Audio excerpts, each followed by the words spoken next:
Hello hi welcome back to my channel. ಯಾರಾದರೂ ಮೊದಲನೇದಾಗಿ ನನ್ನ ಚಾನಲ್ ನೋಡ್ತಿದ್ರೆ ಪ್ಲೀಸ್ ಸಬ್ಸ್ಕ್ರೈಬ್ ಮಾಡ್ಕೊಳ್ಳಿ, ಹಾಗೆ ಸಪೋರ್ಟ್ ಮಾಡಿ ಅಂತ ಹೇಳ್ತಾ ಇವತ್ತಿನ ಲಾಗ್ ಶುರು ಮಾಡ್ತಿದ್ದೀನಿ.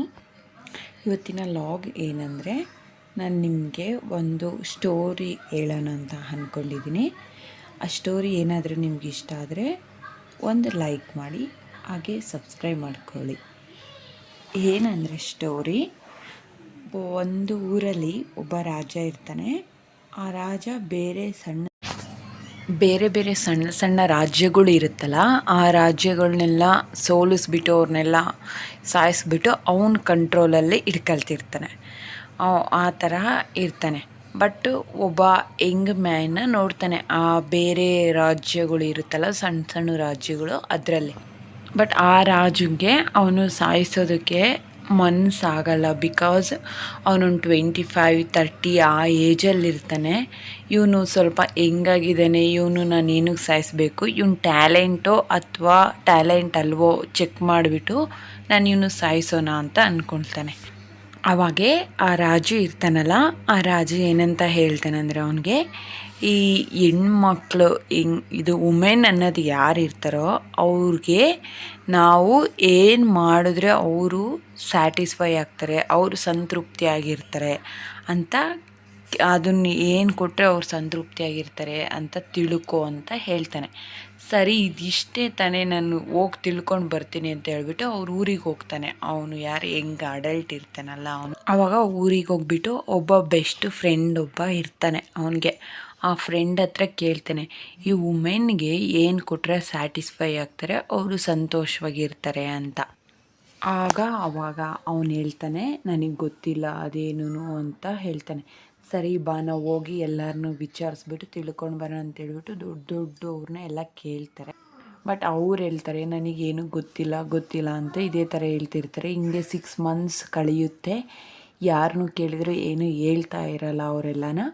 ಅದಕ್ಕೆ ಅವನಿಗೆ ಆವಾಗ ಅವನಿಗೆ ಒಂದು ಹುಡುಗಿ ಸಿಗ್ತಾಳೆ. ಆವಾಗ ಆ ಹುಡುಗಿ ಕೇಳ್ತಾನೆ, ಈ ನಿಮಗೆ ಏನು ಕೊಟ್ಟರೆ ಸಂತೋಷವಾಗಿರ್ತೀರಾ, ಸ್ಯಾಟಿಸ್ಫೈ ಆಗ್ತೀರಾ ಅಂತ.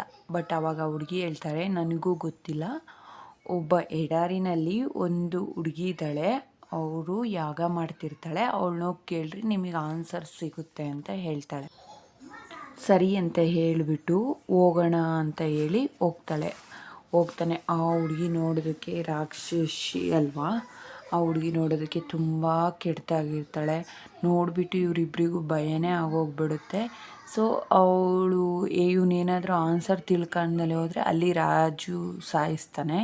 ಸೊ ಇಲ್ಲೇ ಆನ್ಸರ್ ತಿಳ್ಕೊಂಡ್ಬಿಟ್ಟು ಹೋಗೋಣ, ಅದು ಏನಾದರೆ ಅದಾಗಲಿ ಅಂತ ಹೇಳ್ಬಿಟ್ಟು ಹೋಗಿ ಕೇಳ್ತಾನೆ.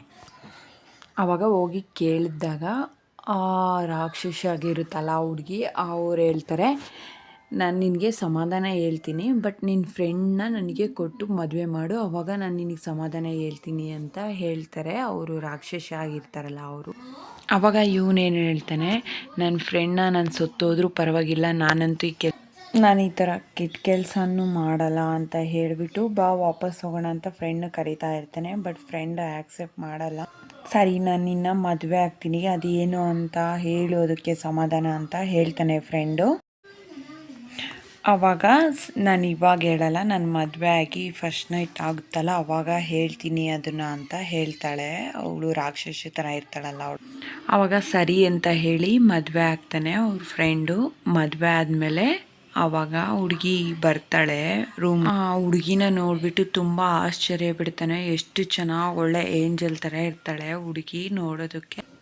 ಆವಾಗ ಅವ್ರ ಫ್ರೆಂಡ್ ಕೇಳ್ತಾರೆ, ಇದೇ ಹಾಗೆ ಚೇಂಜ್ ಆದೆ ಅಂತ ಕೇಳಿದ್ರೆ ಆವಾಗ ಅವ್ರು ಹೇಳ್ತಾರೆ, ನನಗೆ ಒಂದು ಶಾಪ ಇತ್ತು.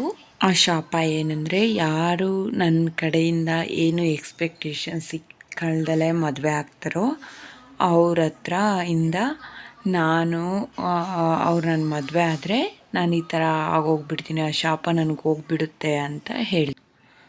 ಆವಾಗ ಸರಿ, ಬಟ್ ಈ ಶಾಪದಲ್ಲಿ ಏನಂದರೆ ಯಾವಾಗಾದರೂ ನಾನು 12 hours ಮಾತ್ರನೇ ಈ ಥರ ಇರೋದು, ಮತ್ತು 12 hours ನಾನು ಅದೇ ಥರ ಚೇಂಜ್ ಆಗಿ ಹೋಗ್ಬಿಡ್ತೀನಿ ಅಂತ ಹೇಳ್ತಾರೆ. ಆವಾಗ ನನ್ನ ಕಳ್ತಾನೆ, ನೈಟ್ ಹೊತ್ತು ನನಗೆ ಮಾತ್ರ ಚೆನ್ನಾಗಿರಬೇಕು ಅಥವಾ ಡೇ ಟೈಮಲ್ಲಿ ಹೊರಗಡೆ ಇರೋರಿಗೆ ಚೆನ್ನಾಗಿರಬೇಕಂತ ಫುಲ್ಲು ಕನ್ಫ್ಯೂಷನಲ್ಲಿ ಇರ್ತಾನೆ. ಕನ್ಫ್ಯೂಷನಲ್ಲಿದ್ದರೆ ಅವಾಗ ನಿನ್ನ ಇಷ್ಟ, ನಿನಗೆ ಹೇಗಿರಬೇಕು ಅನ್ನುತ್ತೋ ಆ ಥರ ಇರು, ನನಗೇನು ಪ್ರಾಬ್ಲಮ್ ಇಲ್ಲ ಅಂತ. ಅವಾಗ ಬೆಳಕಾಗುತ್ತೆ. ಬೆಳಕಾದರೂ 10:30 12:30 ಆದರೂ ಅದೇ ಥರ ಇರ್ತಾಳೆ. ಅವಾಗ ಹೋಗ್ಬಿಟ್ಟು ಮತ್ತೆ ಕೇಳ್ತಾನೆ ಇವನು. ಅವಾಗ ಮತ್ತೆ ಆ ಹುಡುಗಿ ಹೇಳ್ತಾಳೆ, ಯಾವಾಗಾದರೆ ನೀನು ಡಿಸಿಷನ್ ನನ್ನ ಮೇಲೆ ಬಿಟ್ಬಿಟ್ಟು. ಆವಾಗ ಮತ್ತೆ ನೆಕ್ಸ್ಟ್ ಡೇ ಮಾರ್ನಿಂಗು ಅವ್ರ ಫ್ರೆಂಡ್ ಬರ್ತಾನೆ. ಅವ್ರ ಫ್ರೆಂಡ್ ಬಂದಾಗ ಹುಡುಗಿ ನೋಡಿಬಿಟ್ಟು ಶಾಕಾಗಿ ಹೋಗ್ಬಿಡ್ತಾನೆ. ಹೇಳು ಇವಾಗ ಏನು ಹೇಳ್ತೀಯಾ ಆನ್ಸರ್ ಅಂತ ಹೇಳಿ ಅವಾಗ ಹುಡುಗಿ ಹೇಳುತ್ತೆ, ಹೆಣ್ಮಕ್ಳಿಗೆ ಯಾವತ್ತೇ ಆಗಲಿ ಅವ್ರ ಡಿಸಿಷನ್ ತಗೊಳ್ಳೋಕ್ಕೆ ಅವ್ರಿಗೆ ಬಿಟ್ಟುಬಿಡಬೇಕು. ನೀನೇನು ಮಾಡಿದ್ರೂ ಒಳ್ಳೆಯದೇ ಆಗುತ್ತೆ, ಚೆನ್ನಾಗೇ ಇರುತ್ತೆ ಅನ್ನೋ ಥರ ಇರಬೇಕು. ಬಟ್ ಅದು ಬಿಟ್ಬಿಟ್ಟು ನಿನಗೇನು ಗೊತ್ತಾಗುತ್ತೆ, ನಿನಗೇನು ಗೊತ್ತಾಗಲ್ಲ, ನೀನು ಸುಮ್ಮನೆ ಇರು, ನಾನು ನೋಡ್ಕೊಳ್ತೀನಿ ಎಲ್ಲ, ನಿನಗೆ ಯಾಕೆ, ನಿನಗೇನು ಬೇಕು ಅಂತ ಯಾವಾಗ ಮಾತಾಡ್ತೀರೋ ಆವಾಗಲೇ ಅವರು ಮಂಡಿಯಾಗಿ ರಾಕ್ಷಸಿ ಥರ ಆಡ್ತಿರ್ತಾರೆ. ಆವಾಗ ಫ್ಯಾಮಿಲಿಯಲ್ಲಿ ಕೂಡ ಎಷ್ಟೋ ಪ್ರಾಬ್ಲಮ್ಸ್ ಬರುತ್ತೆ. ಯಾರೇ ಆಗಿರ್ಬೋದು, ಅಕ್ಕ ಆಗಲಿ, ತಂಗಿ ಆಗಲಿ, ತಾಯಿ ಆಗಲಿ, ಹೆಂಡತಿ ಆಗಲಿ, ಯಾವುದೇ ಒಂದು ಹೆಣ್ಮಗಳೇ ಆಗಿರ್ಬೋದು, ಆ ಹೆಣ್ಮಗುಗೆ ಹೇಳ್ಬೇಡಿ ನೀವೇನೇ ಮಾಡಿದ್ರೂ ನೀನು ಚೆನ್ನಾಗಿರ್ತೈತೆ, ಅದು ಒಳ್ಳೆಯದಾಗೇ ಇರುತ್ತೆ ಅಂತ. ಅವಾಗ ನೋಡಿ ಆ ಫ್ಯಾಮಿಲಿಯಲ್ಲಿ ಎಷ್ಟು ಚೆನ್ನಾಗಿರುತ್ತೋ, ದುಡ್ಡಿಲ್ಲ ಅಂದರೂ ಕೂಡ ಇರೋದ್ರಲ್ಲೇ ಮ್ಯಾನೇಜ್ ಮಾಡಿಕೊಂಡು ಹೋಗ್ತಾರೆ ಗೊತ್ತಾ ಪ್ರತಿಯೊಂದು ಹೆಣ್ಮಗುನು.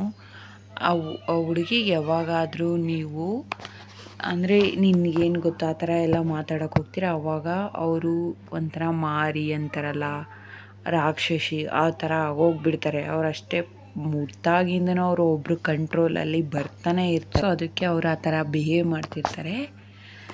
ಈ ಸ್ಟೋರಿ ಏನಾದರೂ ನಿಮ್ಗೆ ಇಷ್ಟ ಇದ್ದರೆ ಸ್ವಲ್ಪ ಪ್ಲೀಸ್ ಲೈಕ್ ಮಾಡಿ, ಹಾಗೆ ಕಮೆಂಟ್ ಮಾಡಿ ಅಂತ ಹೇಳ್ತಾ ಸ್ಟೋರಿ ಇಲ್ಲಿಗೆ ಎಂಡ್ ಮಾಡ್ತಿದ್ದೀನಿ. ಹಾಗೆ ನಾನೇನು ಮಾಡಿದ್ದೆ ಅಂದರೆ ನೈಟೇ ಗ್ರೋಸರೀಸ್ ಎಲ್ಲ ಬುಕ್ ಮಾಡಿಬಿಟ್ಟು ಬಿಗ್ ಬಾಸ್ಕೆಟಿಂದ ತರಿಸ್ಕೊಂಡೆ. ಬಿಕಾಸ್ ಇವಾಗ ಫೆಸ್ಟಿವಲ್ ಬರ್ತಿದೆಯಲ್ಲ, ಅವ್ರ ಮಹಾಲಕ್ಷ್ಮಿ, ಒಂದೇ ಸಲ ಮನೆಯೆಲ್ಲ ಕ್ಲೀನಿಂಗ್ ಮಾಡಬೇಕಾದ್ರೆ ಗ್ರೋಸರೀಸ್ ಎಲ್ಲ ಫಿಲ್ ಮಾಡ್ಕೋಬೋದು ಅಂತ ಹೇಳಿಬಿಟ್ಟು. ಆಮೇಲೆ ಬ್ರೇಕ್ಫಾಸ್ಟ್ಗೆ ನಾನು ವೆಜ್ ಪಲಾವ್ ಫ್ರೈಡ್ ರೈಸ್ ಥರ ಮಾಡಿದ್ದೆ. ಮತ್ತು ಇದೆಲ್ಲ ಆಗೋದ್ಮೇಲೆ ಸಂಜೆ ಟೈಮಲ್ಲಿ ನನ್ನ ಮಗಳನ್ನ ಸ್ವಲ್ಪ ಪಾರ್ಕು ಕರ್ಕೊಂಡೋದ್ವಿ. ಸ್ವಲ್ಪ ಗೇಮ್ಸ್ ಎಲ್ಲ ಆಟ ಆಡಿಸ್ಕೊಂಡ್ಬಿಟ್ಟು ಬರೋಣ ಅಂತ ಹೇಳಿಬಿಟ್ಟು. ಮತ್ತು ಅವಳು ಪಾರ್ಕಿಂದ ಕರ್ಕೊಂಡು ಬಂದಿದ್ದಾದಮೇಲೆ ಒಂದು ಟೀ ಜೊತೆ ಇಲ್ಲಿಗೆ ಲಾಗ್ ಎಂಡ್ ಮಾಡ್ತಿದ್ದೀನಿ. Thank you for watching.